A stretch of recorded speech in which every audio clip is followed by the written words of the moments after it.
Cette table ronde 2 qui nous rassemble aujourd'hui nous amène sur une question fondamentale. Peut-on considérer le littoral ouest africain comme un bassin d'emploi sous-régional? Et on verra ensemble dans quelles conditions, effectivement, on peut parler de bassin d'emploi sous-régional. Pour parler de cet enjeu, nous allons écouter plusieurs acteurs. Nous allons écouter M. Mamadou Diop Thioune, qui est membre du Haut Conseil des collectivités territoriales du Sénégal, HCCT, membre du Comité national du dialogue social pêche et aquaculture, mais qui est également un leader pêche écologie et qui porte beaucoup de plaidoyers et vous rendrez certainement compte quand il prendra la parole. Nous avons également l'honneur de recevoir M.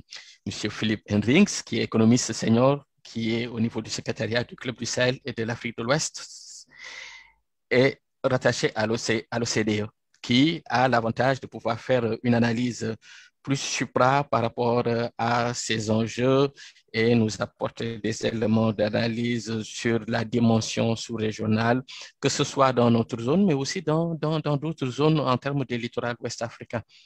Et puis enfin, Idrissa Diallo, qui est un entrepreneur privé dans le secteur agricole et le tourisme rural en Guinée-Bissau, qui est aussi un acteur politique en tant que président du Parti de l'Unité nationale, ancien candidat à l'élection présidentielle, si je me souviens bien, d'ailleurs, le plus jeune des candidats à l'élection présidentielle à ce moment-là. Nous allons aussi écouter, vous avez à votre service Daoud Diagne, sociologue, et nous aurons comme modérateur du côté de Ziguinchor, Doudou Gueye, qui est enseignant-chercheur du département de sociologie de l'Université Assane Seck, qui se chargera de ramasser les questions que vous, participantes et participants, poserez pour pouvoir après les distribuer à nos intervenants pour qu'ils puissent y répondre.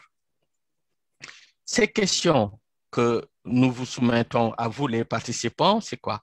Selon vous, quelles sont les filières qui offrent le plus d'opportunités d'emploi pour les jeunes du littoral ouest africain? Voilà. Donc là, chez vous, mettez vos mots et on verra bien qu'est-ce que vous choisissez, voilà, en termes d'options et on verra bien qu'est-ce que ça va donner comme résultat. L'autre question, c'est, selon vous, quelles seraient les conditions pour que le littoral ouest africain devienne un réel bassin d'emploi sous-régional? Quand on dit réel, ça veut dire un bassin durable, profitable, etc., etc. Voilà. Donc, on vous laisse vous exprimer. Donc, on pourra croiser vos expressions et l'expression des intervenants et on verra bien ce que ça va donner. La plupart des éléments que nous venons de vous présenter ont été tirés d'une plateforme qui rassemble énormément d'informations et que nous vous invitons à visiter, pas tout de suite, mais à la fin du webinaire, pour voir l'ensemble des ressources qui ont été rassemblées, qui concernent l'université Assane Seck en termes de travaux, qui concernent aussi un ensemble de thématiques qui concernent également les travaux écrits de nos différents intervenants que nous avons mis en ligne et nous vous remercions pour vos différents envois d'ailleurs, mais également un résumé des enjeux que nous avons appelé Story Map. Un résumé des enjeux qui rassemble tout ce qu'on vient de dire et la plupart d'ailleurs de cette présentation a été tirée de cette Story Map. Cette Story Map est un résumé des enjeux, des trois enjeux. Vous pourrez le trouver sur le site sur lequel vous vous êtes inscrit. Vous pourrez visiter ce Story Map à travers activer la lecture automatique qui vous permet de défiler le Story Map. Vous pouvez accélérer la vitesse, que ce soit un peu plus rapide, et puis aussi faire des pauses pour visualiser. Il y a toute une série de cartes que nous vous présentons. Il y a également des graphiques, aussi bien sur l'enjeu 1, la préservation et l'exploitation des ressources, avec des images, des graphes, etc., etc., mais également sur l'enjeu 2, qui concerne l'emploi. Et vous trouverez là encore, pareil, des cartes, voilà, des éléments sur l'entrepreneuriat des jeunes, sur la population juvénile, l'emploi des femmes. Et vous trouverez également des vidéos que vous pourrez visionner. On ne va pas le faire tout de suite parce que voilà, ça peut nous faire prendre du temps, mais en tout cas, on vous souhaite bon appétit et on vous incite vraiment à aller regarder cette story map qui résume de façon assez ludique l'ensemble de ces genres d'enjeux. Voilà.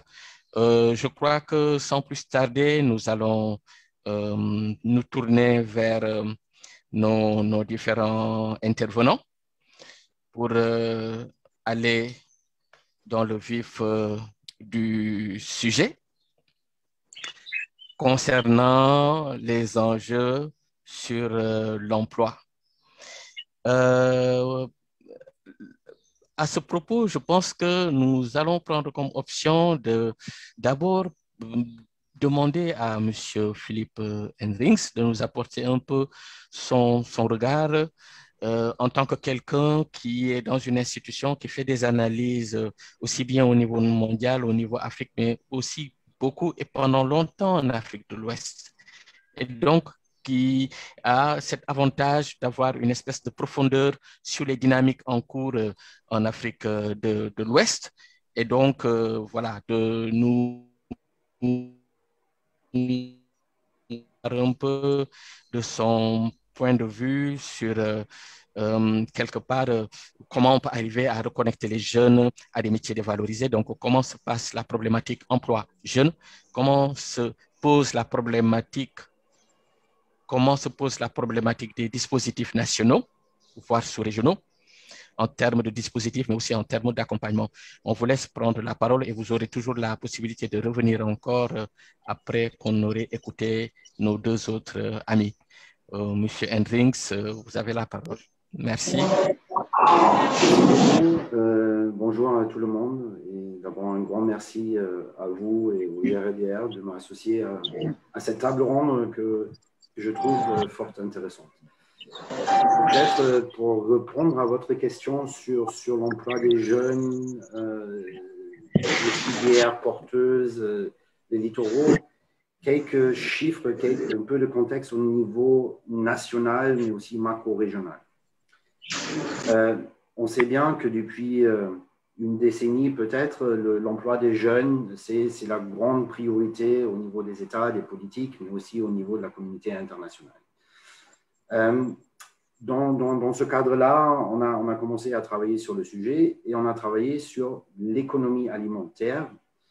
L'économie alimentaire, dans notre compréhension, elle comprend évidemment l'agriculture, mais aussi des activités en amont et en aval, notamment la transformation alimentaire, la commercialisation et aussi les services comme la restauration, l'hôtellerie et ces activités-là.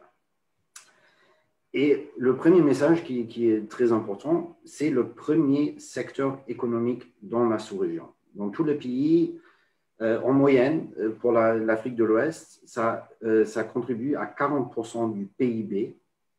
Ça contribue à 60% de l'emploi, notamment dominé par l'agriculture. C'est-à-dire, et il y a un troisième point qui explique ces chiffres-là, c'est qu'en moyenne, les ménages ouest-africains dépensent 50% de leurs revenus sur l'alimentation. Et c'est un peu aussi, comme vous avez dit, avec le BTB, en fait, c'est un peu la même, c'est des besoins essentiels, et c'est notamment le logement et la nourriture qui, en ce moment, font la plus grosse partie des dépenses. C'est-à-dire, une fois dit ça, c'est clair que tout ce que se passe dans l'économie alimentaire a aussi des implications sur l'emploi et aussi sur l'emploi des jeunes. Maintenant, sur la question au niveau de la politique, et qu'est-ce que se passe et ça, c'est un point de vue encore de loin, si je peux me permettre de le dire comme ça, mais en règle générale, il y a encore un cloisonnement entre politique d'emploi et politique de développement plus large.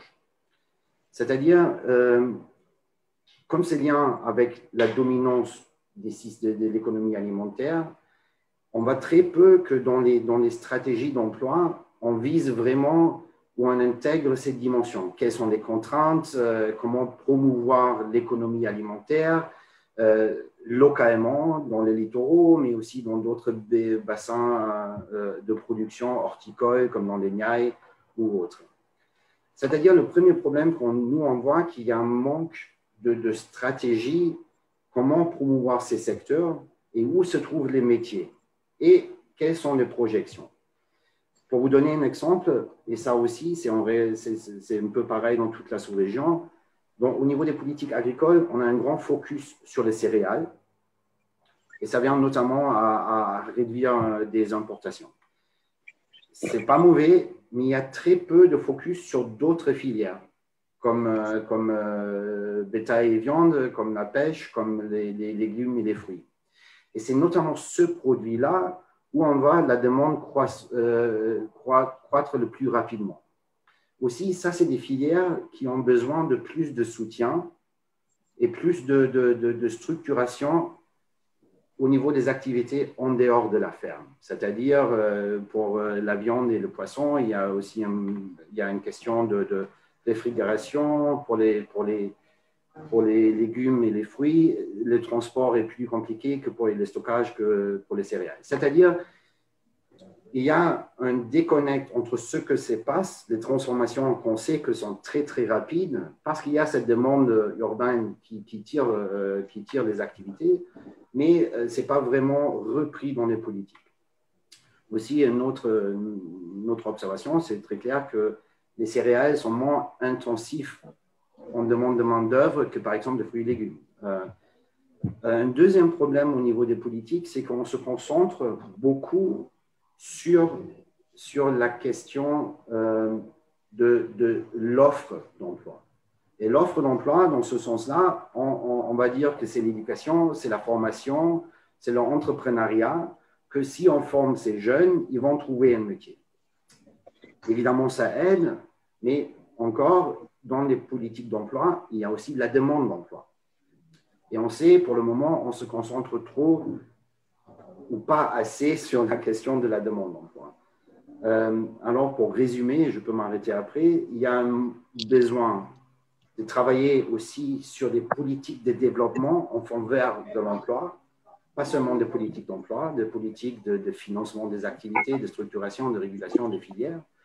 Il y a un besoin de développer des stratégies et des politiques qui sont en phase avec les transformations de l'économie alimentaire et, si les gouvernements le souhaitent, intégrer des critères de l'emploi là-dedans. Et le troisième point, c'est les politiques d'emploi eux-mêmes devraient aussi intégrer plus des aspects de la demande de travail et pas seulement de l'offre de travail. Merci beaucoup. Merci beaucoup.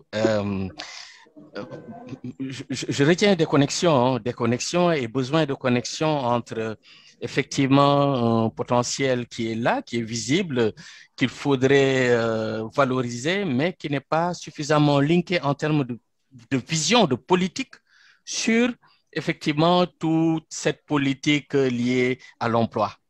Et il y a comme une espèce de gap à combler entre besoin de développement et effectivement l'emploi. Comme si le pont n'est pas construit. À partir de cette vision que vous avez, on va essayer de descendre un peu plus bas sur le terrain et on va atterrir un peu en Guinée-Bissau. Peut-être même rayonner sur la sous-région et demander à M. Diallo quel est le regard qu'il porte sur justement ces opportunités qui sont là, ce potentiel bassin d'emploi qui est là, Mais c'est un peu comme si on n'a pas encore suffisamment de stratégies claires qui puissent permettre effectivement d'aller vers, voilà, vers un dispositif qui arrive à connecter les deux. Quelle est votre lecture, Monsieur Diallo? Si vous permettez, je vous appelle Idrissa. Quelle est votre lecture, Idrissa, sur ce défi vu de Guinée-Bissau? Bonjour Daouda, bonjour à tous les intervenants. C'est pour moi vraiment un plaisir et un honneur immense de faire partie aujourd'hui de cet échange. Et je suis un peu isolé en Guinée-Bissau sur le terrain. Je vous parlerai beaucoup de l'expérience terrain et essayer d'en tirer quelques leçons, de cette expérience. En vérité, je pense qu'il y a un très grand défi pour nous tous, un défi immense pour nos personnes, dans nos activités personnelles, un défi collectif au niveau des filières d'activités de pensée, mais aussi des défis nationaux en termes de pays, d'ambition et de défis sous-régionaux.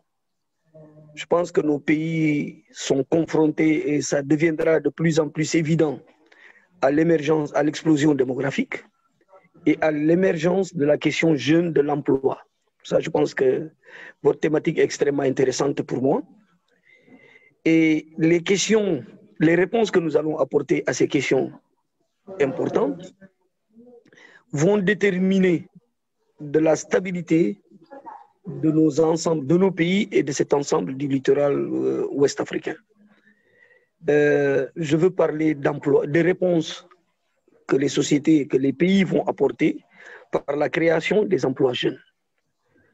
Et cette explosion démographique à laquelle nous assistons et ces exigences, ce qui est intéressant, c'est que nous avons des ressources dans nos pays respectifs pour y répondre. Et pour y répondre de façon intelligente, de donner des opportunités et de donner des projets ambitieux aux jeunes. Ces réponses doivent être nationales, mais doivent être aussi perçues de façon sous-régionale et où les barrières de frontières, les barrières qui sont les différentes frontières, doivent être transformées en autoroutes, selon moi, de prospérité, de création de richesse. Je crois que face à ces défis, nous allons devoir, dans tous nos pays respectifs, changer complètement de paradigme. Jusque-là, en tout cas en Guinée-Bissau, l'État, avec ses partenaires, ont misé tout le développement de la filière, par exemple dans l'agriculture où je suis, où tout a été basé sur un partenariat bailleur-gouvernement à travers les projets de développement.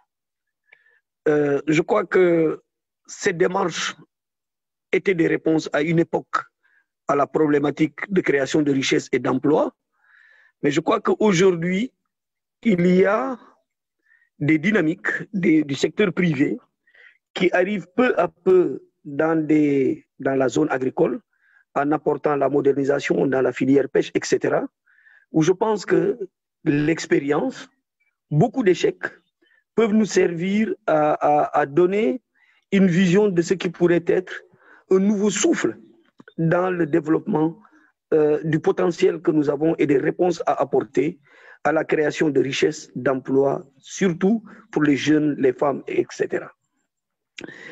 Je donne un exemple. Là, je suis au fin fond de la brousse de Guinée-Bissau, où je suis arrivé il y a une vingtaine d'années. De la route principale qui fait Bissau-Bouba, au niveau de Saltigno, où il y a un pont, un fleuve d'eau douce. Arrivé à ma plantation, j'ai fait les 3 derniers kilomètres au Koukup, à la Manchette. Il n'y avait pas de route, il n'y avait rien. C'était une forêt quasiment primaire du sud de la Guinée-Bissau. Et dans la zone ici, il y avait un village, il n'y avait même pas d'anacarde, qui est le produit phare de la Guinée-Bissau. Et pendant 20 ans, des expériences, des échecs répétés, d'énormes investissements. Aujourd'hui, je peux vous parler avec... on peut échanger par Zoom. Ça veut dire qu'on a Internet à cette plantation, on a un hôtel rural, on a une plantation qui se met petit à petit en place, où on avait déjà produit, on va continuer à faire de la fruticulture, des arbres pérennes comme les agrumes, l'anacarde, des manguiers, on fait des papayes, on a envie de faire de l'ananas, etc. Le potentiel qu'il y a ici, on a des terres, on peut créer une centaine d'emplois tranquilles pour les jeunes, bien payés, mais surtout, on a apporté la modernité. Grâce à l'hôtel rural que nous avons construit, on a établi un partenariat avec Orange. Orange a construit ici, a construit une antenne. Et aujourd'hui, on a Internet.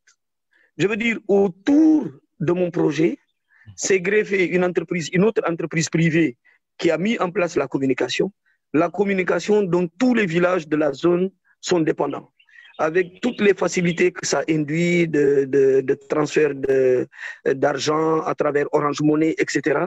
Toutes les facilités qui peuvent advenir. Et pour mon hôtel, aujourd'hui, ça c'est une expérience très intéressante. La vision que j'avais il y a une vingtaine d'années, de construire un hôtel rural avec une salle de conférence pour les services de séminaires, conférences de Bissau. Aujourd'hui, ça devient une réalité avec ce que je suis en train de faire. D'accord. Mais le plus important, c'est la niche de création d'emplois au niveau de l'agriculture, de la fruticulture, et aussi au niveau de faire de ces plantations un pôle de développement dans la zone. C'est-à-dire on va importer des variétés de fruits comme l'ananas, on va introduire des variétés de papaye, on va introduire des nouvelles variétés faites dans la sous-région au Ghana, par exemple, de boutures de manioc, etc., etc. Et les paysans de la zone peuvent venir trouver sur place des plans pour leur propre développement. Ça veut dire que, autant comme un projet, une entreprise peut être un facteur de développement. Une entreprise privée et qui doit travailler en harmonie avec les autorités, ça peut ouvrir des possibilités extraordinaires pour la création d'emplois dans nos pays et dans la sous-région. Très bien, très bien. Donc, cette approche, je pense qu'elle peut être intéressante. Il y a beaucoup d'échecs et il faut une collaboration et une participation avec l'État, les partenaires, pour accompagner ce type d'entreprise et ce type d'approche dans le développement. OK.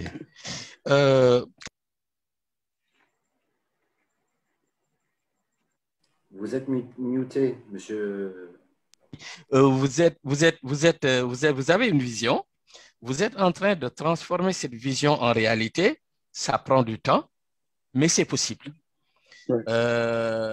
Par contre, on note bien qu'il y a l'introduction de nouveaux acteurs, le secteur privé. Et que le secteur privé est là. Et vous nous amenez aussi une autre dimension, c'est la ruralité.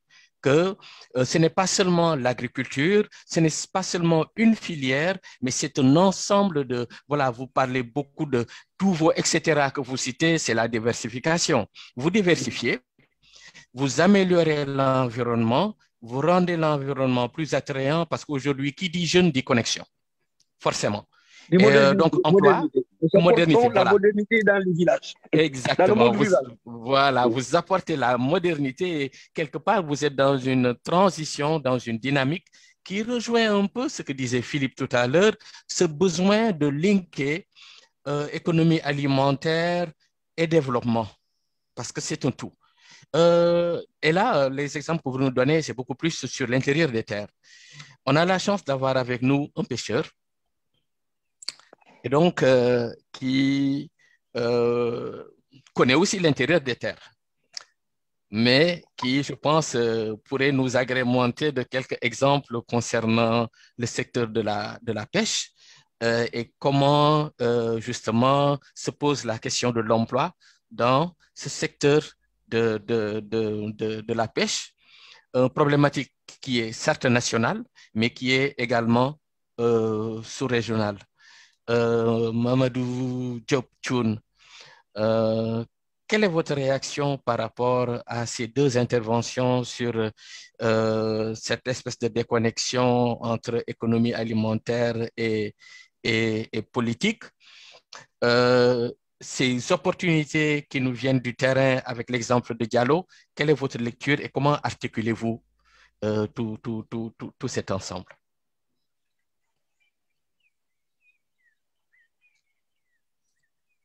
Avec le micro, merci.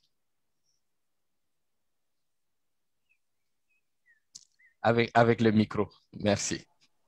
Et nous avons voulu donc faire un tour d'horizon et reconnaître que, comme moi, comme M. Diallo, chacun pouvait parler de l'un comme de l'autre. Parce que nous avons le même écosystème pour vivre la même circonscription maritime de la Commission sous-régionale de pêche en Afrique de l'Ouest. Le Sénégal, pays voisin de la Guinée-Bissau. Je pense que nous partageons beaucoup d'écosystèmes et nous sommes obligés d'avoir les mêmes problèmes pour les résoudre ensemble. J'ai bien écouté M. Philippe, comme j'ai écouté M. Diallo, que j'encourage dans son initiative, parce qu'on ne peut régler un problème aujourd'hui sans la dimension population. Et je pense que lui, sa cible principale, c'est de transformer ces populations en acteurs et bénéficiaires de leur programme.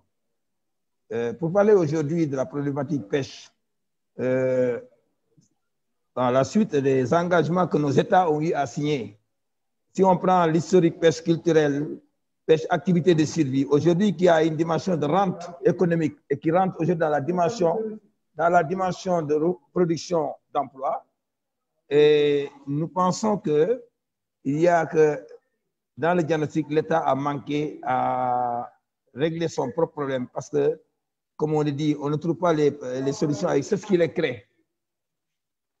On ne règle pas les problèmes avec ce qui les crée. Ça veut dire que l'État a posé tous les jalons de sa politique orientée vers l'emploi, mais l'État n'a pas mis aujourd'hui cette connexion pour qu'il y ait une vision commune, cette connexion pour qu'il y ait des stratégies communes, cette connexion participative inclusive des populations à la résolution des problèmes dans un programme défini où chacun se sent responsable.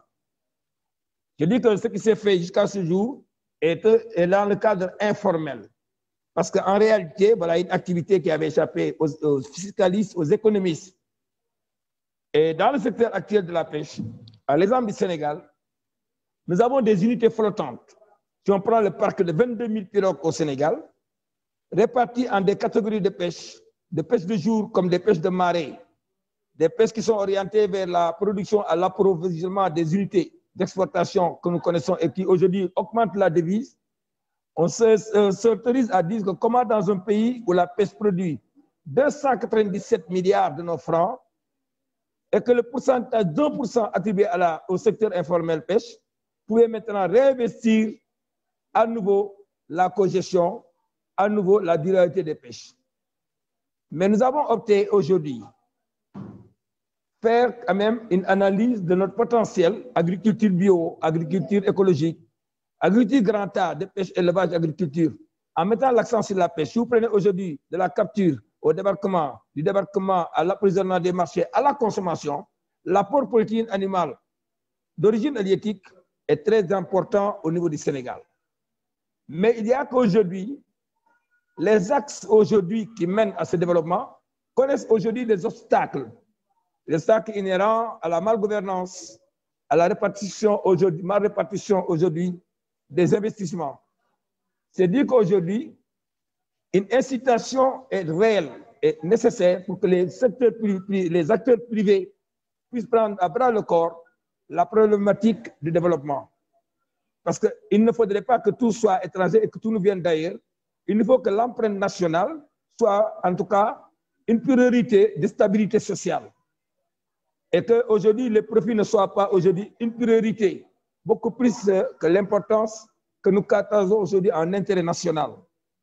Alors, dans le secteur de la pêche, au Sénégal, comme j'ai dit, nous avons 718 km de côtes répartis dans les 23 communes départementaux, maritimes, littorales. C'est pour poser aujourd'hui que parmi les problèmes environnementaux, c'est ce que pose l'océan sont d'une résonance particulière dans la partie ouest africaine et surtout dans notre littoral. Et tenir en compte aujourd'hui que ce littoral africain qui héberge au moins 31% de sa population sur les 51% de la population urbaine, et que selon les scénarios aujourd'hui, 74 à 80 et quelques millions résideront en zone côtière. Si aujourd'hui on ne prend pas garde de régler le problème de la pêche dans sa production, dans son impact, et si on ne règle pas aujourd'hui les dérèglements climatiques qui secouent aujourd'hui nos visions, nos projections de stabilité, il y a problème. Mais voilà un problème aujourd'hui qui nous ramène à une cohésion, à une vision commune pour que les pays concernés de la Commission sous-régionale de pêche, tels que je le dirais, le Sénégal, la Gambie, la Guinée-Bissau, la Sierra Leone, la République de Guinée et le Cap-Vert, puissent réfléchir ensemble, comme ils l'ont déjà fait sur les questions de pêche, mais il faudrait élargir ce débat à ce qu'aujourd'hui, cette commission sous-régionale de pêche soit une commission des populations d'Afrique de l'Ouest que nous sommes, comme je dirais la CEDEAO des peuples et la CEDEAO des chefs d'État. Donc, c'est-à-dire que tout a été dit et rien n'a été fait. Il nous faut arriver maintenant au terme de l'action et d'être l'acteur même de cette action pour en être le bénéficiaire de ces résultats. Et donc, la pêche aujourd'hui est au premier plan de production au Sénégal, mais la pêche connaît aujourd'hui des problèmes. Et la dimension emploi jeune est au centre de nos préoccupations. Parce qu'aujourd'hui, 30% de la population active est dans la pêche. Et nous avons aujourd'hui une moyenne de moins de 30 ans, à majorité 52% qui s'activent. Parce qu'on n'a pas aujourd'hui des recasements orientés à partir des diplômés ou des recasements orientés à partir des investissements qui sont des serres. Pourquoi aujourd'hui nous sommes arrivés à ce niveau? C'est qu'il y a une concentration des pouvoirs au niveau de l'État et qu'on parle de décentralisation sans déconcentrer les pouvoirs et les investissements à la base. C'est un problème encore. Alors, une initiative comme M. Diallo conduirait aujourd'hui à ce que les gens soient fixés dans le terroir, commencent à développer leur terroir pour ouvrir aujourd'hui des réseaux d'investissement et de partenariat qui aideraient l'État à tirer profit même d'une fiscalité. Tel n'est pas le cas.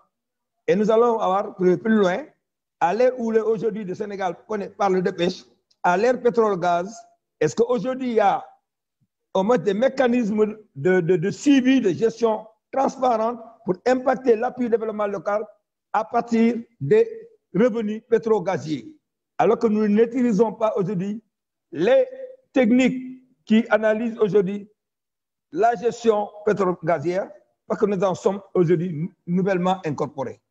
Et que ces seniors ont toute la possibilité de dominer. Donc la question de la pêche qui se pose aujourd'hui est une question qui est transversale du Sénégal à la Guinée-Bissau, de la Guinée-Bissau au Cap-Vert, en compte sur le périmètre de 3500 km de la Commission sous-régionale de pêche. Ok. Merci beaucoup. Merci beaucoup. Les poissons ne connaissent pas les frontières. Les problèmes ne connaissent pas les frontières. On a une espèce de défi commun qui nous interpelle aussi bien au niveau national, avec des possibilités de trouver des réponses au niveau national, comme a amorcé M. Diallo, en disant, voilà, on met ensemble le privé et d'autres acteurs pour arriver à. On va remonter un peu plus haut. Philippe, dans quelle mesure il peut être possible d'avoir des dispositifs qui puissent réconcilier effectivement cette valorisation des opportunités d'emploi et des stratégies de développement? Parce que aussi bien Idrissa Mamadou pose cette question en réalité. Il y a une espèce de gap de césure, de rupture entre ce qu'on est en train de faire ou ce qu'on prétend faire et la réalité pour valoriser les opportunités d'emploi, pourtant qui sont là. Puisque, comme vous le dites, les besoins nécessaires, manger, se loger. Et moi, je dirais pour les jeunes aussi, prendre épouse et voilà, bon, ou prendre mari, ou avoir mari, voilà. Oui, déjà, merci beaucoup aux autres intervenants. C'est fort intéressant et ça confirme en fait ce qu'on voit aussi dans d'autres régions. Et pour moi, j'ai entendu trois choses qui, pour moi, sont un peu la clé de ce que c'est pas. C'est-à-dire, il y a une méconnaissance, je pense, au niveau national des opportunités et du potentiel qui existent. Et ça c'est, par exemple, cet exemple que j'ai donné avec un focus sur les céréales, c'est pareil, un focus sur les produits à l'exportation, le cacao, le coton et tout ça. Et là, qu'est-ce que se passe? C'est le gouvernement voit dans les comptes nationaux les importations, parce que ça, c'est quand ça vient de notre... Il voit des milliards. Pour les exportations du cacao, ou du poisson, ou du coton, les gouvernements, ils voient les milliards. Sur ce qu'on entend ici, sur la pêche et sur les fruits et légumes, ils ne les voient pas, en fait, parce que c'est des circuits qui sont plus courts, et pour ça, il y a un manque de compréhension, moi, je pense, de la dynamique réelle qui se passe. Et le problème derrière, c'est parce qu'il n'y a pas assez des approches locaux. C'est-à-dire, ça aussi, ça revient à ce qui a été dit. En fait, la concertation, les acteurs, finalement, beaucoup de ces choses, ils se passent au niveau local. Les acteurs locaux, ils se connaissent mieux, ils connaissent mieux les enjeux. Mais finalement, il y a ce déconnect entre les possibilités que le gouvernement, les autorités locaux ont comme ressources et aussi comment c'est intégré et comment ça fait les liens avec des politiques nationales. Derrière, là où ça devient encore plus intéressant, c'est les niveaux régionaux. C'est-à-dire, il y a des opportunités. On sait très bien qu'est-ce qui est exporté du Sénégal vers le Mali, du Burkina vers le Ghana et tout ça. C'est-à-dire aussi au niveau régional, il y a un besoin de mieux intégrer ces complémentarités, ces opportunités qui existent. Et encore là, il y a un manque de prise de connaissance. L'exemple de M. Diallo, des variétés du Ghana et tout ça, en fait, ça montre comment il y a un besoin de cette concertation, partage des informations. Et le troisième point, c'est le secteur privé. C'est là, quand je disais 40% du PIB régional, c'est l'économie alimentaire. En dollars US, on a estimé c'est 260 milliards de dollars US économie alimentaire chaque année en Afrique de l'Ouest. Et c'est normal, si tous les ménages dépensent 50% de leurs revenus sur l'alimentation, ensemble, ça fait une énorme somme. Ces milliards-là, c'est géré par qui? Ce n'est pas géré par l'État, c'est le secteur privé qui organise ces filières. Et il faut là aussi comprendre, si on voit un programme de promotion, de stock, quelque part, c'est très petit la somme que l'État a par rapport à la taille réelle de cette économie. Et une conclusion là, c'est aussi que le gouvernement doit mieux réfléchir comment utiliser ces ressources, où sont les contraintes spécifiques, notamment au niveau local, pour donner une impulsion pour faire des systèmes marchés. Et encore, un troisième point, c'est M. Diallo, il a dit, bon, il y avait cette idée il y a 20 ans. Et il a mis 20 ans d'y arriver là où il est. Et je connais d'autres exemples des entrepreneurs, des acteurs qui ont mis 20 ans.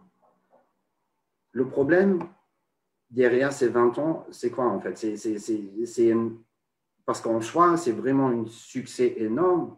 Mais si M. Diallo aurait eu accès à un crédit peut-être plus tôt, pour lancer, il aurait mis peut-être que 10 ans pour créer une centaine d'emplois.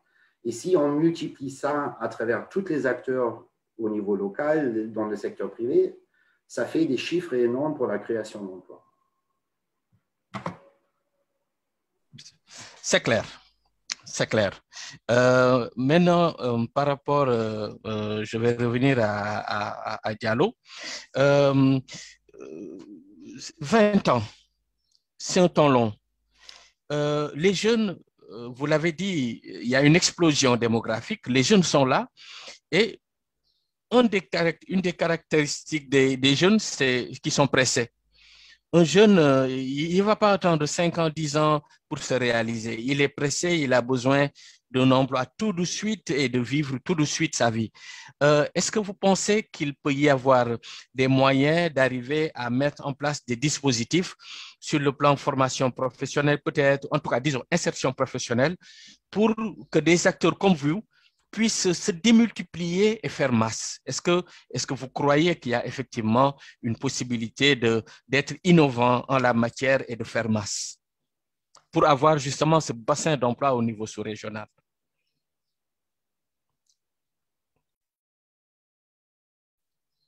Idrissa?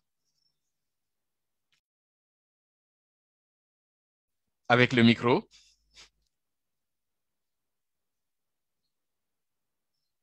Allô? Oui. C'est bon? C'est bon, oui. Voilà. Oui, Vous m'entendez merci bien? beaucoup. Oui, je vous entends bien, M. Thioune.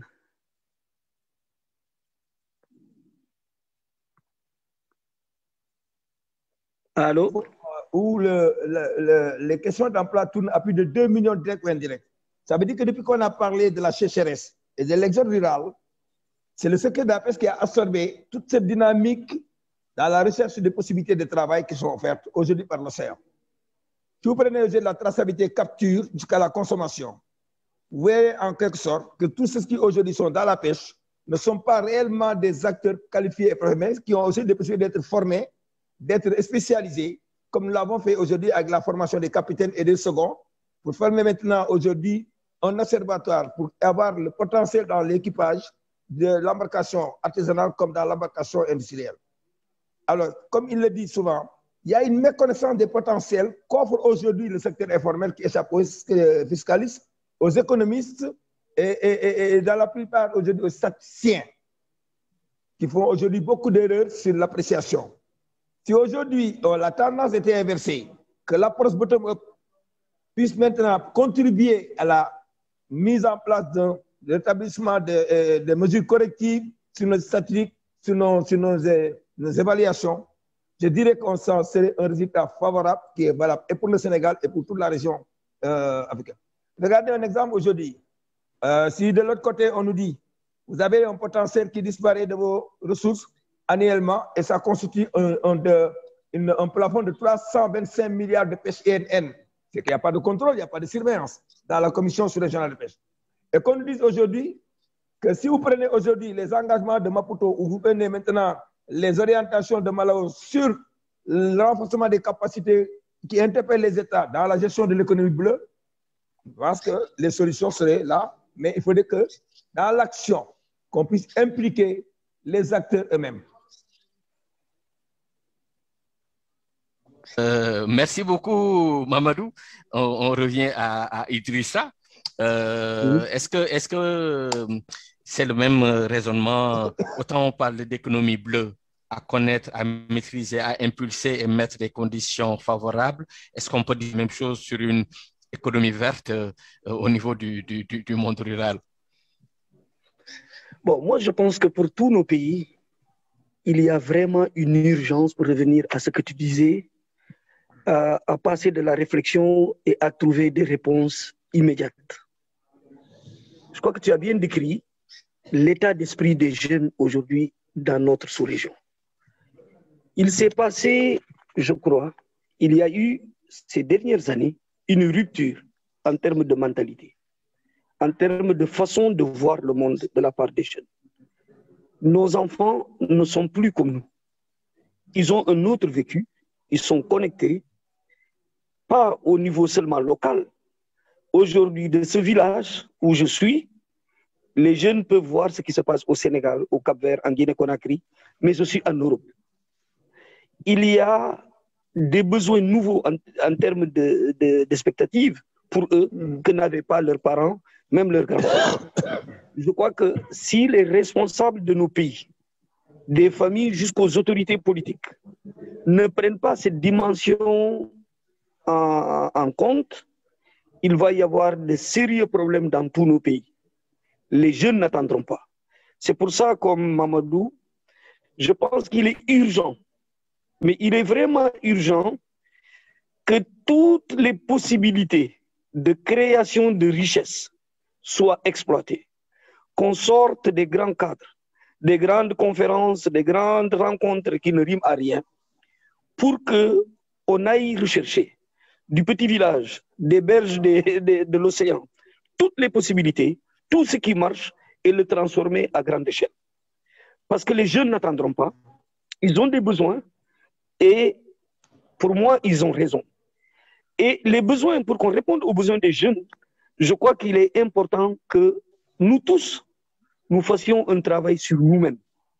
Nous ne pouvons pas, dans l'économie verte, continuer à réfléchir comme nos parents réfléchissaient. On ne pourra plus faire travailler les jeunes avec la daba là où il faut dans nos pays apporter la modernité. La modernité, ce n'est pas simplement de reproduire en Afrique à grande échelle la réalité de l'agriculture européenne, mais aussi peut-être se tourner vers l'Asie, de chercher des petites machines de transformation, des petits outils qui correspondent un peu aux superficies de nos propres pays. Donc, il faut beaucoup d'imagination, beaucoup d'inventivité pour qu'on puisse répondre au besoin principal qui est comment créer de la richesse, comment apporter de la modernité, comment apporter des machines, des technologies nouvelles, mais aussi comment diffuser dans nos pays les techniques et les réussites qui ont eu lieu ailleurs. Le Ghana produit des tubercules, la Guinée-Bissau. Je pense que nous sommes de très rares Bissau-Guinéens dans le secteur agricole, à savoir qu'il y a ces possibilités. Combien de Bissau-Guinéens savent ce qui se fait aujourd'hui dans la région de la vallée? Combien de Sénégalais savent ce qui se fait en Guinée-Bissau? Des exemples de réussite qu'on peut reproduire. Donc, il faut que nos pays, la gestion de nos pays, la collaboration entre nos pays sortent un peu de ce sarcophage institutionnel pour arriver au niveau des chercheurs, au niveau des agriculteurs, qu'on échange, comme ça s'est fait au niveau de la pêche. J'ai aimé cette approche de Mamadou, l'élargir et ouvrir des pipes entre nos pays. Mais des pipes aussi entre des expériences, parce que nous sommes tous à la recherche de ce qui marche et de ce qui peut être reproduit ailleurs. Et je suis convaincu, en Guinée-Bissau, je ne peux pas parler d'ailleurs, vous comprendrez pour des raisons évidentes, la réalité, ce que je vois ici, vous avez dans les principales villes, mais la plus grande ville Bissau, une explosion démographique qui est l'antichambre de l'immigration. Pourquoi? Parce que le monde rural a été abandonné, complètement assassiné. Je suis surpris, moi, qui est entrepreneur, en voyant le potentiel de croissance et de richesse qu'il y a dans l'agriculture, avec quelques technologies, mais aussi il a fallu que je sorte un peu du schéma où les cadres bissau-guinéens qui étaient chargés de me conseiller me maintenaient, c'est-à-dire travailler comme travaillaient nos pères dans une plantation. J'ai importé un bulldozer, j'ai amené des machines, un tracteur, etc. Et en modernisant l'agriculture, je produis beaucoup plus, je produis mieux, je baisse mes coûts de production, je paye mieux les jeunes qui travaillent et je leur apporte des réponses à des besoins qu'ils trouvaient en ville. De l'eau courante, d'Internet. Ils peuvent ici, on a un fleuve, avoir accès au fleuve, tous les jeux, un petit terrain pour jouer. Donc, il faut qu'on sache qu'on ne maintiendra pas les jeunes dans les campagnes avec la même vision de nos parents. Il faut oublier. Il faut apporter dans les campagnes la création de richesses et le cadre de vie qu'il y a dans les villes. Et aujourd'hui, grâce à la technologie, c'est ça qui me permet aujourd'hui, ici à Bissau, de parler avec M. Evik. Je ne sais pas si c'est en Afrique qu'il est ou en Europe, et vous-même, Daouda, au Sénégal, qu'on communique. Donc, tous ces outils sont de fabuleux outils pour qu'on se retrouve autour des thèmes comment créer de la richesse, comment diversifier nos activités, comment créer des emplois pour des millions et des millions de jeunes qui vont émerger sur le marché de l'emploi et qui n'attendront pas. Okay, si merci. Nous n'apportons pas de bonnes réponses, nous allons vers de sérieux problèmes et tous nos pays. Okay. Merci. Merci beaucoup. Il ne nous reste plus beaucoup de temps par rapport aux participants. On rappelle aux participantes et participants que vous pouvez encore poser vos questions, répondre aux quiz. Voilà, exprimez-vous. Justement, en termes d'expression, on va vous demander à tous les trois, si vous le permettez. On a parlé de beaucoup de choses. Mais si on devait retenir 3 mots-clés, si Philippe, tu devrais retenir 3 mots-clés, Mamadou, 3 mots-clés, Idrissa, 3 mots-clés, quels seraient ces 3 mots-clés qui vous semblent vraiment extrêmement importants? Ça ne va pas être facile, mais on va essayer de jouer à ce jeu parce que de toute façon, c'est un peu ce qu'on a aussi demandé aux participants et après, on va croiser les différentes réponses si vous le voulez bien. Donc, on peut démarrer qui veut. On peut démarrer qui veut. Je peux. Donc, oui, Donc, 3 mots-clés.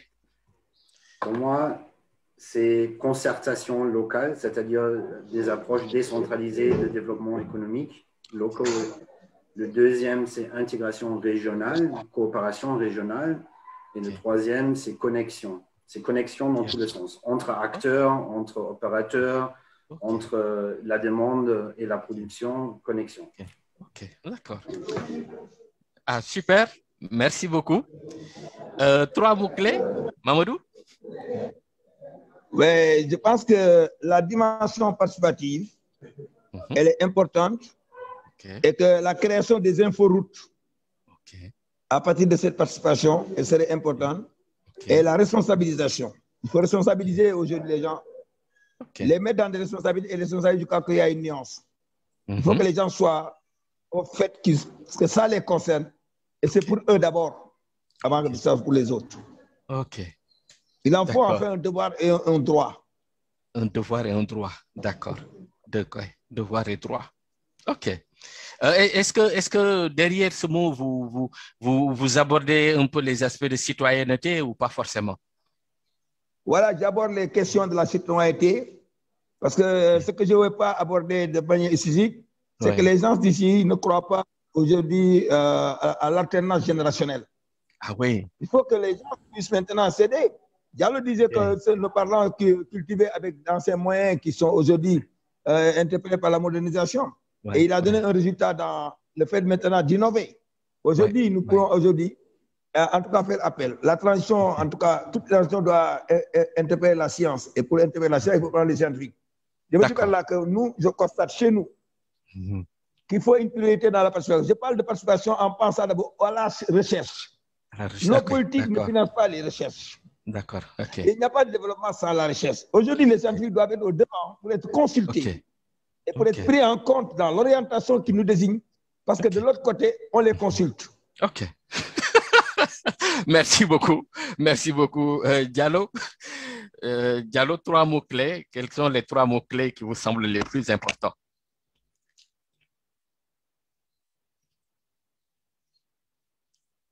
Avec le micro, Diallo, s'il vous plaît.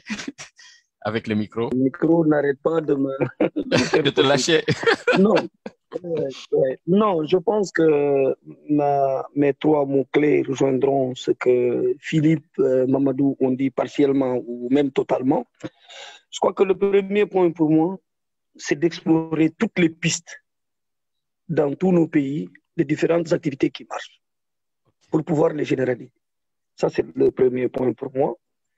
Le deuxième point, c'est d'apporter dans nos campagnes, dans les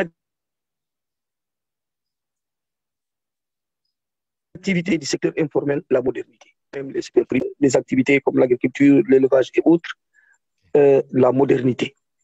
C'est-à-dire apporter une approche moderne, technique, technologique, formation à la disposition du plus grand nombre pour créer de la richesse à grande échelle et des emplois à grande échelle. C'est ça la réponse à l'emploi pour des millions de jeunes qui arrivent sur le marché du travail.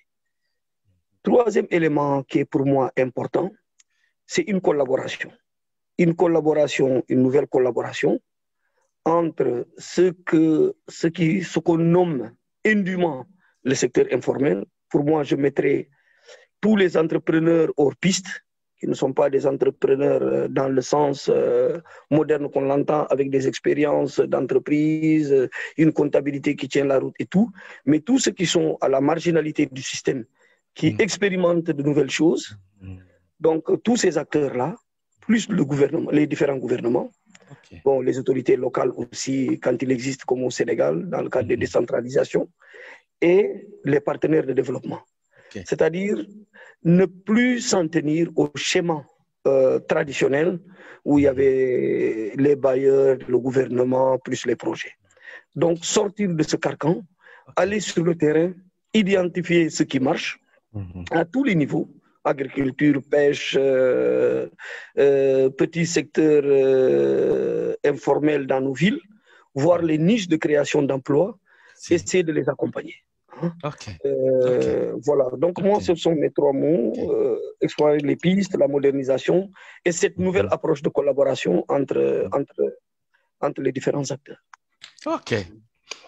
Merci beaucoup, merci beaucoup, merci beaucoup. C'est très riche. On va voir du côté des Ziguinchor, est-ce qu'on va retrouver la même richesse du côté des participantes et des participants? Allô, Ziguinchor, est-ce que Ziguinchor est là pour nous gratifier un peu de, voilà, de qu'est-ce que les participants ont eu à dire par rapport aux questions qui ont été posées pour le nuage de mots, mais également, est-ce qu'il y a des questions qui nous viennent des participants?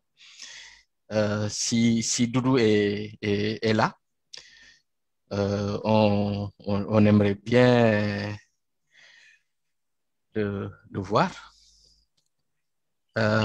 Sinon, vous pouvez également nous envoyer les questions par écrit pour qu'on puisse les présenter aux intervenants. Je vais rappeler les questions. Je vais rappeler les questions. Donc, on avait une série de deux questions qu'on avait posées aux participants. La première question, c'est, selon vous, quelles sont les filières qui offrent le plus d'opportunités d'emploi pour les jeunes du littoral ouest africain? Et deuxièmement, selon vous, quelles seraient les conditions pour que le littoral ouest africain devienne un réel bassin d'emploi sous-régional?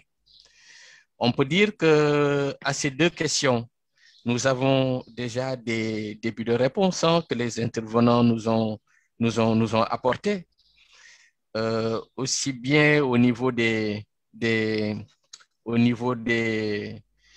filières. Donc, on a bien entendu ce besoin de diversification et sortir des filières classiques.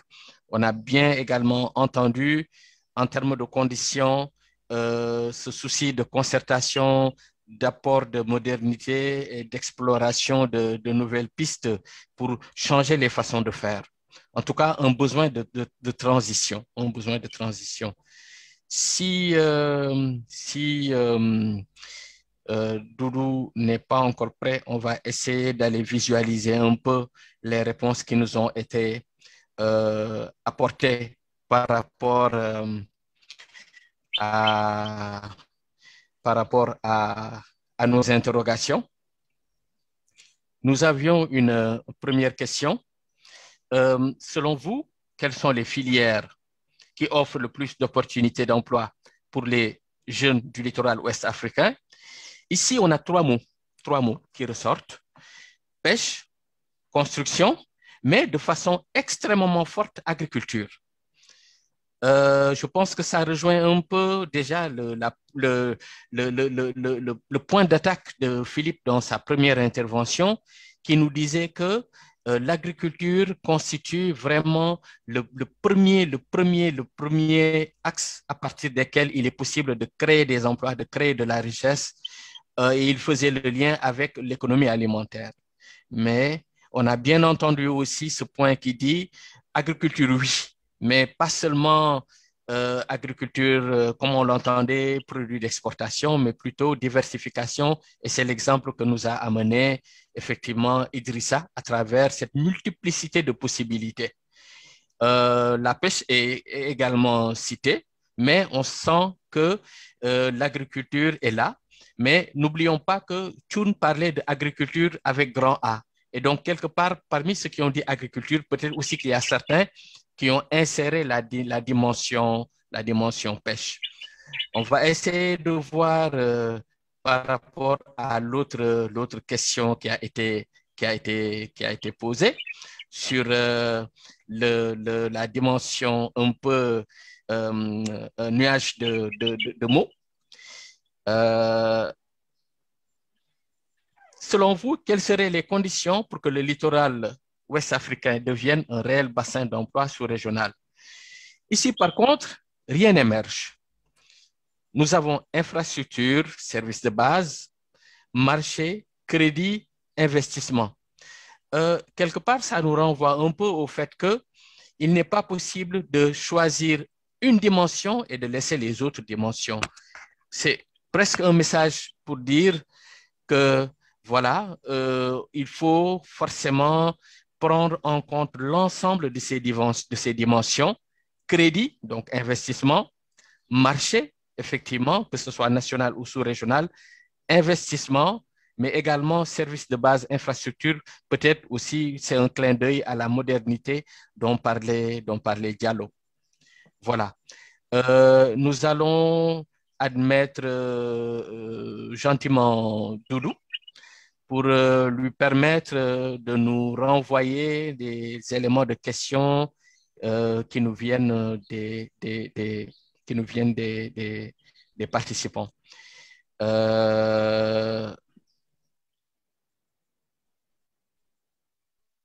Doudou, bienvenue et je te laisse la... Oh, merci. Merci beaucoup. Vous m'entendez? Est-ce que vous m'entendez? Merci beaucoup, Daouda. Oui, oui. Merci beaucoup. Alors, je vais commencer par féliciter les intervenants. Les uns et les autres étaient d'une pertinence avérée. Concernant les questions, écoutez, je pense qu'on peut regrouper les questions en deux groupes. D'abord, il y a tout un ensemble de groupes qui parlent d'une absence. Je dis bien absence. Et il y a quand même un groupe qui parle de perspective. Je m'explique. Concernant les absences, les questions relativement tournées autour de l'absence de stratégie claire pour appuyer les acteurs locaux. D'autre part, une absence de diagnostic des opportunités porteuses, tant en termes agroalimentaires, mais également en termes de techniques locales. Et enfin, une absence d'orientation claire de professionnalisation dans les enseignements. Ce qui revient à cette question qu'avait soulevée précédemment M. Thioune Diop. Mais pour les perspectives, ce sont des perspectives interrogatives. En d'autres termes, la place de l'anacarde dans cette dynamique sous-régionale a été posée. La place de l'anacarde dans cette dynamique sous-régionale a été posée. Quelle place réelle accordée à l'anacarde? Sachant que quand c'est la période, il y a un bouillonnement des acteurs et puis qui ont tendance à oublier d'autres. Il y a M. Thioune qui lève la main, je ne sais pas pourquoi. C'est bon, je continue, M. Thioune? Voilà, des questions liées à l'anacarde qui se sont posées. Enfin, il y a une question spécifique à M. Diallo. La question est la suivante. Vous, M. Diallo, dans vos réalisations, dans cet hôtel que vous nous avez parlé, combien d'emplois vous avez créés? Quels sont les effets multiplicateurs, etc., etc. Et je reviendrai s'il y a d'autres séries de questions qui sont posées. Merci beaucoup.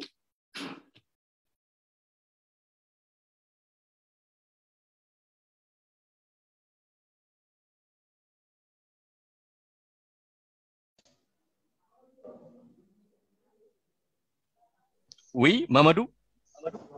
Oui, merci de...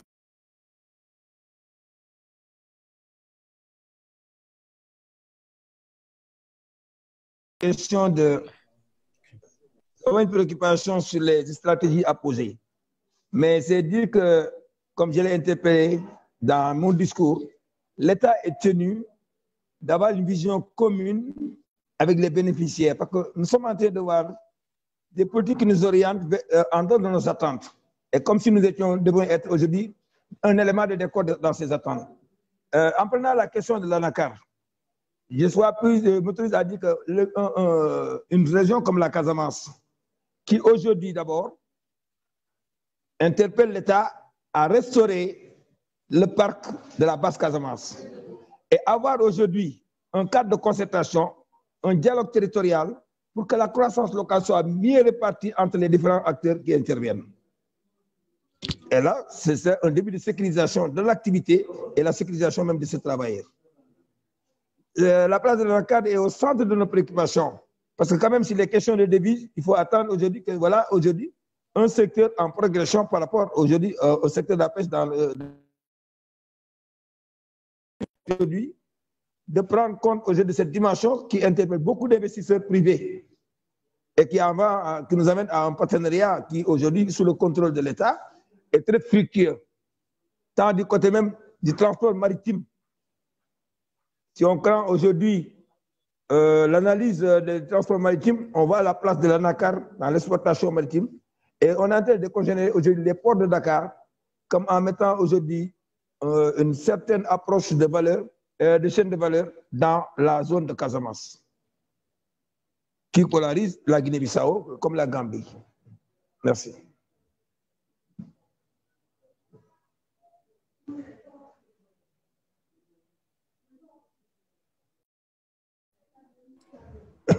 Merci, Daouda. Idrissa?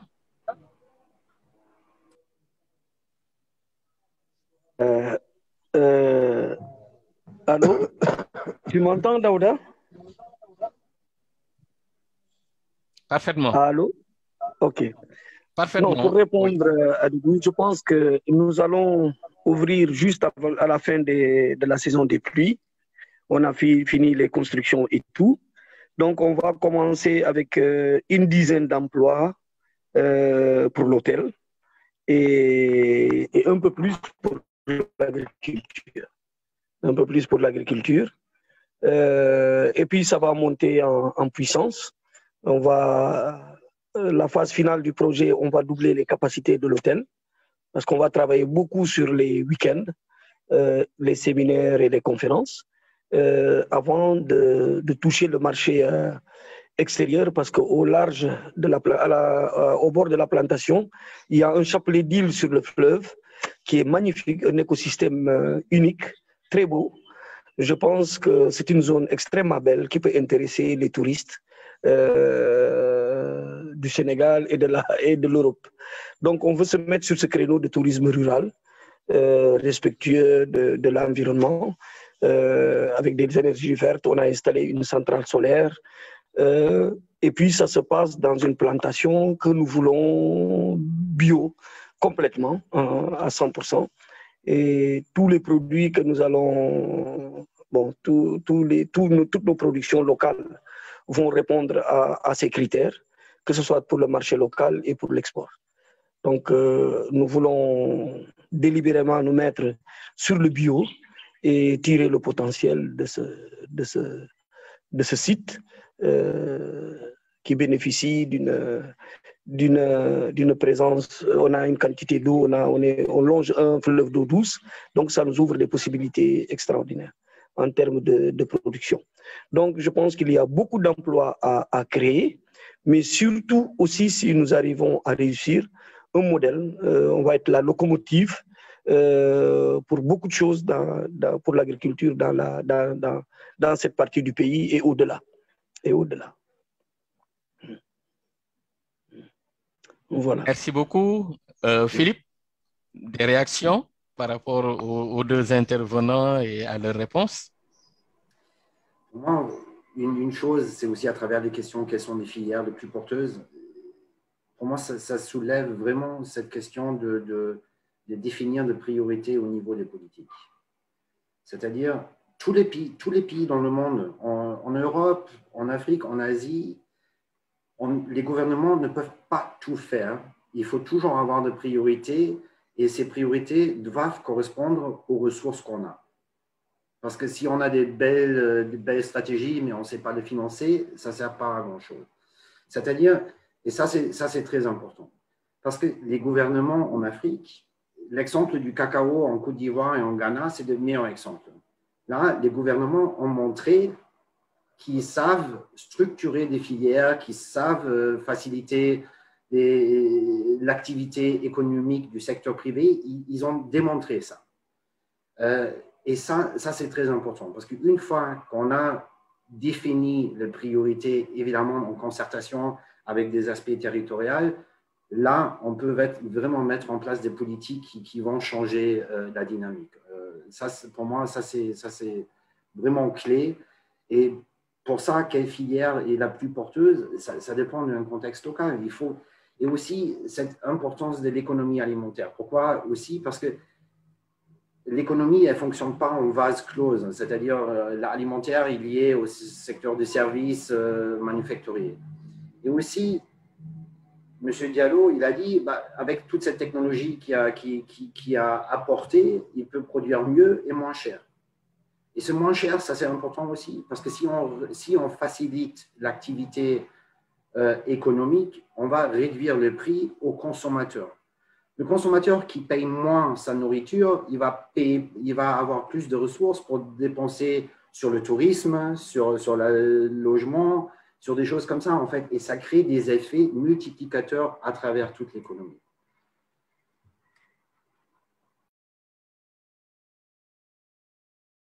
Merci beaucoup. Doudou, d'autres réactions du côté de Ziguinchor? Voilà, oui, il y a une ou deux réactions que j'ai trouvées assez pertinentes. D'abord, c'est un collègue de l'université qui est connecté qui nous dit: y a-t-il pas une nécessité de procéder à une cartographie des potentialités humaines et naturelles afin de répondre efficacement à l'employabilité des jeunes? D'accord? Et une deuxième question qui revient, c'est cette question liée à la gouvernance. Alors, il y a une question qui dit: est-ce qu'il n'y a pas lieu de mettre en place un cadre syndical concerté pour une meilleure gouvernance du littoral? Voilà les deux questions auxquelles j'aimerais que les uns et les autres répondent. Enfin, j'ai une question spécifique pour M. Diallo. Est-ce que dans la construction de votre réalisation, vous avez eu à faire une utilisation de la main-d'œuvre locale? Merci.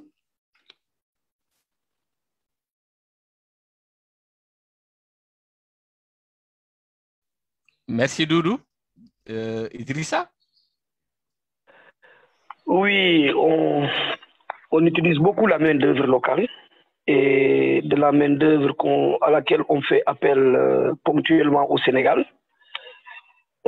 Malheureusement, au niveau de la main-d'œuvre locale, nous rencontrons de sérieux problèmes de formation. Il n'y a pas un seul centre de formation agricole en Guinée-Bissau. La filière agricole, à part la première vague, influencée un peu par Cabral, des jeunes qui ont fait des études d'agronomie, plus personne n'en fait en Guinée-Bissau parce que le secteur est abandonné. C'est le secteur le plus mal payé de l'administration publique. Et tous ceux qui sont techniciens comme population ont envie de le déserter. Le mot d'ordre, c'est il faut se barrer du monde rural. Donc, quand vous arrivez dans ce contexte, vous avez des problèmes de main-d'œuvre, d'expertise, il n'y en a pas.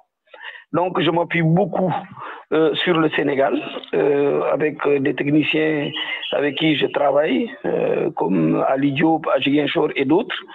Et je vais beaucoup m'appuyer pendant un moment sur, en tout cas au niveau de l'encadrement au Sénégal. Parce qu'il n'y a pas véritablement de centre de formation ou au Sénégal ou en Guinée-Conakry. Donc, c'est les deux pays sur lesquels je m'appuie. Bon, ça, c'est le premier point. Le deuxième point, c'est de faire de la formation de terrain sur les jeunes qu'on va commencer à recruter à partir de l'année prochaine. D'abord, beaucoup sont pas alphabétisés pour mettre des places, des trucs d'alphabétisation et de la formation sur le terrain. Donc, c'est tout un ensemble d'investissements qui n'était pas de mon ressort, qui était du ressort de l'administration, de l'État en tout cas. Et ça vous montre simplement le défi qu'il y a en Guinée-Bissau. Je veux dire, on a le potentiel, mais tout le reste, il y a un vide sidéral, il n'y a pas de formation, les jeunes sont laissés à eux-mêmes. Et je pense que le secteur le plus abandonné dans ce pays, c'est l'agriculture. Donc, il y a beaucoup à faire. Donc, il faut que je connaisse profondément les réalités, les disponibilités d'expertise au Sénégal, en Guinée-Conakry, qui sont mes voisins immédiats, pour y trouver ce dont on a besoin et faire beaucoup de formation de terrain. Je pense que quand on aura ce cadre, et le fait d'avoir couplé l'hôtel et la plantation, ça nous donne beaucoup plus de possibilités. Ça peut intéresser des jeunes qui ont déjà un certain niveau base, des centres urbains pour venir à la plantation. Ils vont trouver de l'Internet, ils vont trouver un cadre de vie agréable et un salaire. Donc, je pense qu'on pourra attirer et former ces jeunes beaucoup plus facilement que ceux qui n'ont aucune formation scolaire, pas dire académique. Donc voilà, ça c'est le grand défi auquel tout entrepreneur fait face. Pour les systèmes d'irrigation, vous n'avez personne de spécialisé en Guinée-Bissau. Dans l'irrigation rurale, il y a des populations qui produisent par exemple de l'oignon, des pâtes, des pommes de terre, mais pas de façon moderne comme on commence à le faire au Sénégal ou ailleurs. Donc je suis un importateur d'expérience, d'expertise ailleurs. Donc et je vais faire de la formation locale, je suis obligé pour que mon activité puisse continuer. Et donc il y a un volet non seulement de production, de création d'emplois, mais aussi de formation. Je pense que petit à petit, on va établir un dialogue fructueux avec les autorités de ce pays pour que l'expérience que nous menons ici soit aussi partagée par les autorités au bénéfice de tout le monde. Parce que c'est une expérience nationale. Je pense que j'y ai intérêt, mais l'État aussi a intérêt à ce que ce projet aboutisse et qu'on en fasse comme il y en a à Kanchungo, des jeunes qui ont étudié l'agronomie à Cuba, qui ont monté un centre aujourd'hui appuyé par l'Union européenne, etc. Je pense qu'ici aussi, on doit pouvoir trouver des appuis pour démarrer une initiative hors projet traditionnel, mais qui puisse être intéressant. Bon, des expériences comme ça, il faut les multiplier à l'infini. Beaucoup ne survivront pas, mais celles qui survivront peuvent servir d'exemple et multiplier par ailleurs dans d'autres zones du pays. Merci beaucoup. Nous sommes quasiment à la fin du temps réglementaire. Si c'était un match de football, on allait dire voilà, on arrête et on voit qui a gagné, qui a perdu. On fait un peu de prolongation, oui, c'est toujours possible. Doudou, du côté des Ziguinchor, est-ce qu'il y a encore une question importante, incontournable qu'on pourrait prendre une dernière? Oui. La question du syndicat concerté. La question syndicale, oui. Adressée à qui, Doudou? Ou à tout le monde? Je pense que Doudou a bien parlé. Je pense que pour la question syndicale, tout le monde peut y répondre. Voilà, tout le monde. Question à tout le monde, la question syndicale. Voilà. Merci, Doudou. Je pense que la question syndicale vient à son heure du fait que nous sommes interpellés aujourd'hui par l'engagement de nos États dans le programme des États de Malawa avec l'élaboration de la cartographie des sensibilités et des espaces littoraux au risque côtier et marin. En faisant cette cartographie, on fait la cartographie des acteurs intervenants. Mais nous avons mis au Sénégal en place un forum national du littoral. Donc il y a la participation des ONG et des organisations professionnelles, mais les communautés littorales, dans le cadre d'un conseil consultatif citoyen pour le suivi. Parce qu'à un moment donné, il y a eu des abus d'occupation de notre littoral sans commune mesure et sans réaction aucune. L'État est interpellé aujourd'hui à respecter cette dimension littorale. Nous nous sommes retrouvés au niveau d'une société civile pour poser la question de la loi sur le littoral. Donc, c'est déjà un début de syndicalisation et de défense de ce littoral. Et si aujourd'hui on se renvoie aux opportunités qu'offre le littoral, il n'y a pas une sécurisation de l'État, on n'arrivera pas à ces opportunités parce que les gens ont ramené tout à leur profit à une dimension d'intérêt national pour ne prendre en compte aucun respect des normes environnementales. Donc, c'est pour dire que l'État, je pense qu'en s'engageant pour développer l'économie bleue et encourager la croissance locale durable et résiliente du littoral, devrait aider aujourd'hui à des cadres consultatifs ou en tout cas un dialogue territorial qui aboutirait aujourd'hui à ce qu'on met sécurisé. Et pour sécuriser, il faut maintenant une défense. Vous avez bien raison de parler de la syndicalisation. Alors nous, en tout cas, nous sommes un syndicat environnemental avec des organisations de la société civile bien engagées, des acteurs et des communautés littorales maritimes impactées. Et nous nous prenons les devants par rapport à l'air, pétrole, gaz, à explorer, à exploiter sur les façades maritimes qui nous préoccupent avec la cohabitation sans, je dirais, sous haut risque de pêche et pétrole. Merci.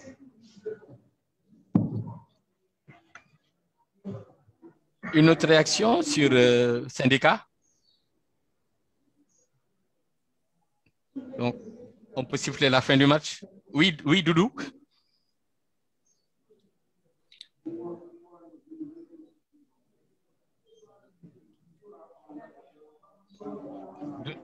Doudou avec le micro. Merci. Je reprends. Voilà, je disais qu'il y avait une question sur la pêche. Et pour cela, on va encore retenir M. Tchoun, qui est un acteur de terrain engagé dans la pêche. La question est la suivante. Pensez-vous pas qu'il faut anticiper l'effondrement des ressources halieutiques par le développement de la pisciculture extensive et de l'aquaculture dans le littoral? Doudou, tu peux reprendre? On n'a pas bien entendu. On a entendu pisciculture, aquaculture. D'accord, je vais reprendre. Est-ce que vous m'entendez bien? Excusez-moi, ce sont les aléas du direct. Bien. Voilà. La question est la suivante. Pensez-vous qu'il ne faille pas anticiper, au regard de l'effondrement des ressources halieutiques, qu'il ne faille pas anticiper un développement de la pisciculture extensive et de l'aquaculture? Merci. Merci. Je pense que autant Mamadou peut répondre, autant Idrissa aussi peut répondre, il me semble. Hein? Mamadou? Oui, en fait, il y a un déficit de communication au niveau de l'État, mais je pense qu'aujourd'hui, nos plans de pêche sont complétés par des politiques de pêche et de l'aquaculture. L'aquaculture continentale comme l'aquaculture maritime. Et comme il est dit, c'est vrai, c'est l'alternative, c'est la réponse aujourd'hui pour atténuer l'effondrement des stocks. Et on parle là de l'importance de l'aquaculture marine, comme on parle de l'aquaculture continentale, de la pisciculture, mais comme aujourd'hui on a une nouvelle expérience d'extension de riziculture, nous nous dirons de la pisciriziculture. Okay, un élément contribuant aujourd'hui au grandissement des espèces avec articulé à la pêche, articulé à la culture de la riz par rapport aussi à la pisciculture non continentale. Mais la question elle est fondamentale et ça vient à son heure. C'est la seule réponse qu'il y a aujourd'hui. Mettre l'aquaculture dans sa priorité de financement marine et aquacole pour donner au moins un sens et une définition à l'importance des aires marines protégées.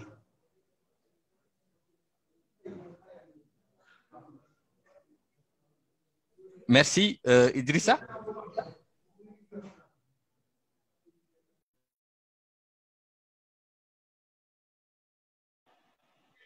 Allô? Allô? Allô, Daouda? On t'entend, oui. Oui, je pense en jetant juste un coup d'œil rapide sur la carte de la Guinée-Bissau, on apporte une réponse à Doudou.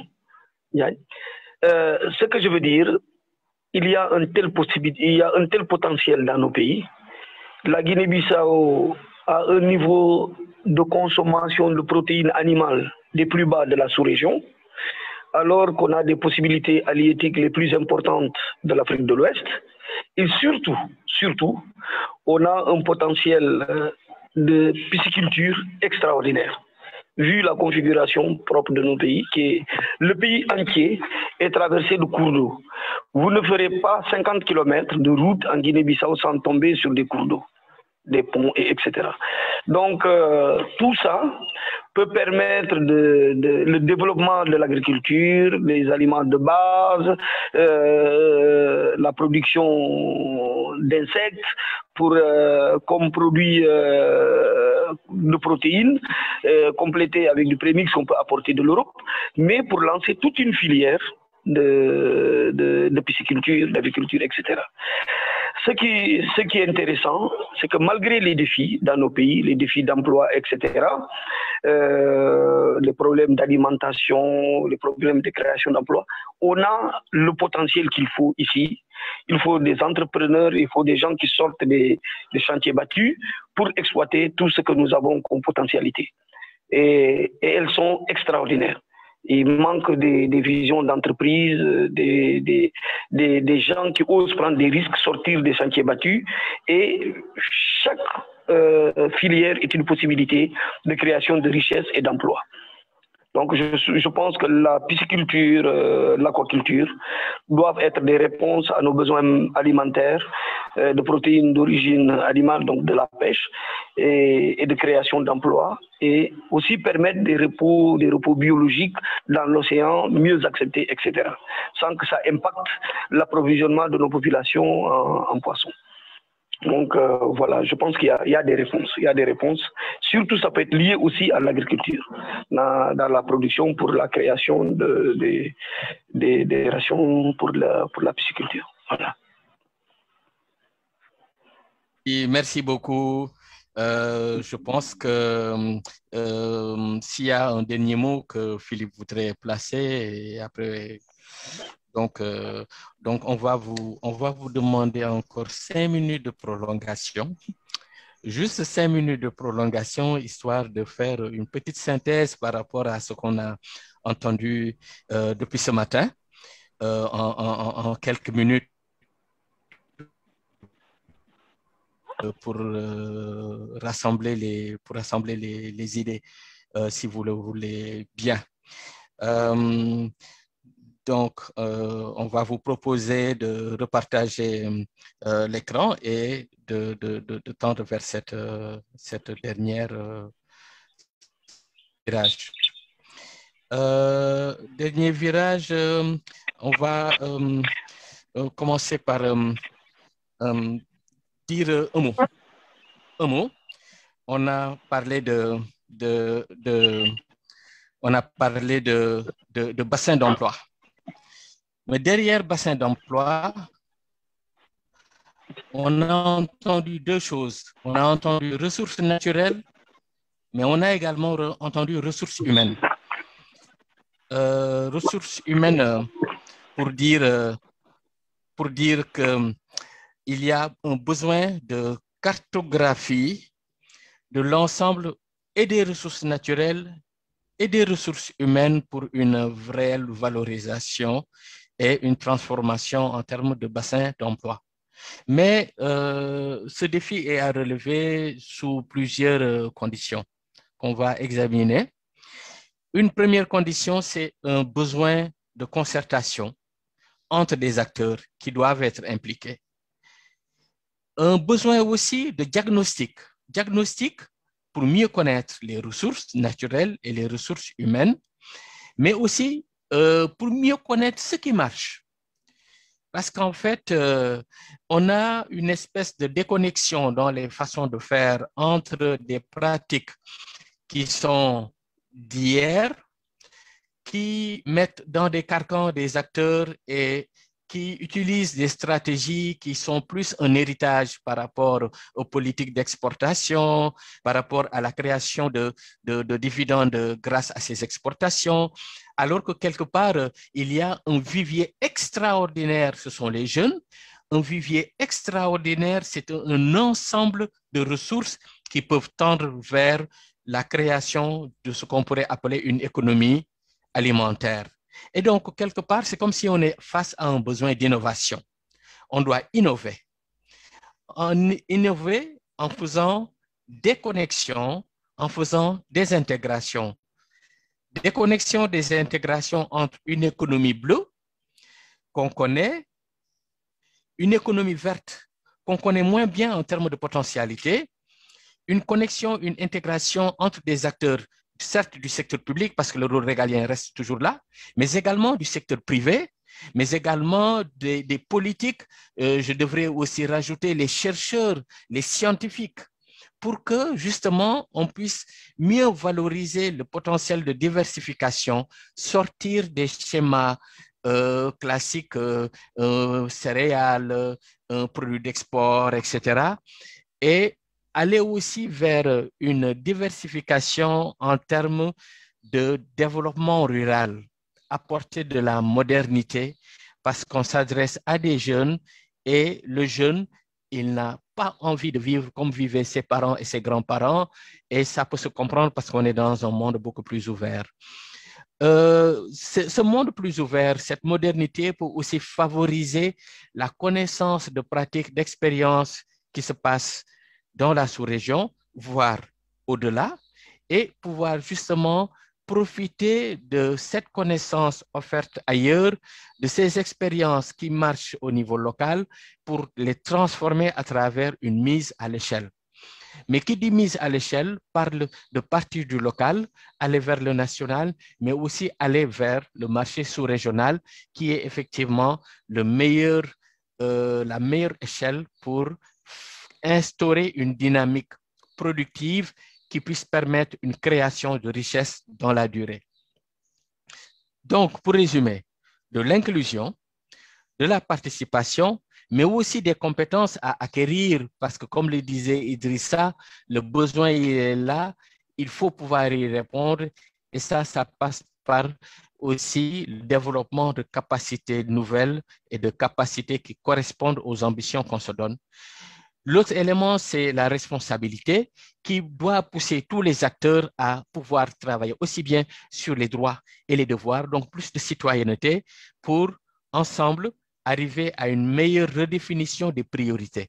Que les acteurs, aussi bien au niveau sous-régional, national que local, puissent contribuer à la définition des priorités et qu'on puisse ensemble travailler à l'élaboration de stratégies qui vont permettre de connecter des politiques d'emploi, des politiques de développement avec un accompagnement sous forme d'investissement incluant le secteur privé.